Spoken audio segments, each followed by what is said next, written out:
پیارے بچوں، اب آ رہا ہے ہماری مشق کا اگلا مرحلہ، سرگرمیاں۔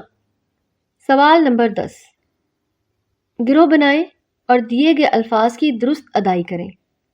بچوں، آپ نے گروہ بنا لیے ہیں اور باری باری بچے ان الفاظ کی درستی ادائی کریں گے۔ بھلا کیسے؟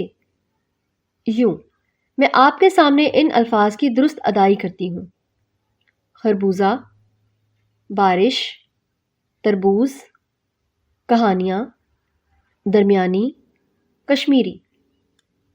پیارے بچوں، یہ تھا ہمارا آج کا سبق۔ امید ہے کہ یہ سبق آپ کو بہت اچھا لگا ہوگا۔ آپ سے اجازت چاہنے سے پہلے آپ کو بتاتی چلوں کہ ابھی آپ کے استاد صاحب کو گھر کا کام دیں گے، وہ آپ نے ضرور کرنا ہے۔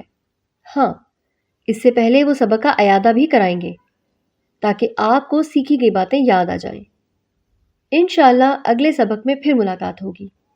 اللہ حافظ۔